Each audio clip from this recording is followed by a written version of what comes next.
La Giunta Comunale di Chiavari ha approvato il progetto definitivo ed esecutivo per rifare le palestrine di via Gastaldi che ospitano le società di pesistica, judo, pugilato e lotta per un totale di oltre 150 tesserati.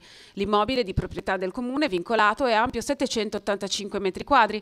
I lavori inizieranno a fine primavera e dureranno circa 6 mesi. Nel dettaglio sono diversi gli interventi previsti. L'eliminazione dell'Eternit sulla copertura con sostituzione in pannello coibentato preverniciato, in alluminio preverniciato, la riqualificazione dei prospetti principali dell'edificio, la ridistribuzione interna degli spazi con creazione di nuovi servizi igienici e spogliatoi differenziati per sesso e la cosa importante, l'accessibilità per persone disabili di queste strutture sportive. Alla fine ciascuna società avrà i suoi accessi e i suoi spazi. Il tetto in Eternit verrà rimosso e sostituito con materiale coibentato che garantirà anche un risparmio energetico. Gli impianti saranno suddivisi per ogni attività sportiva, indipendenti, e verranno installati sulla copertura una serie di pannelli solari che andranno a coadiuvarsi con delle piccole caldaie a gas per la produzione di acqua calda sanitaria. La spesa iniziale, prevista in circa 300.000 euro, è cresciuta fino a 570.000 perché il Comune ha recepito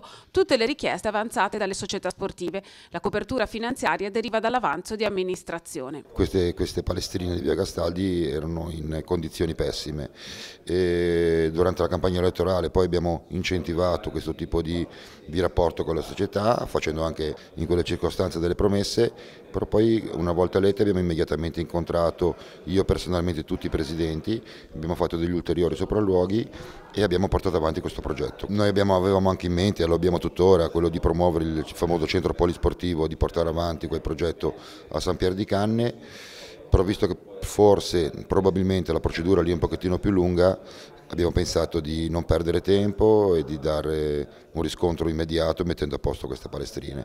Intanto, per quanto riguarda il palazzetto di San Pier di Canne, è pronto, in attesa dell'ultimo passaggio burocratico, il progetto definitivo per il primo lotto della completa riqualificazione interna ed esterna ed impiantistica.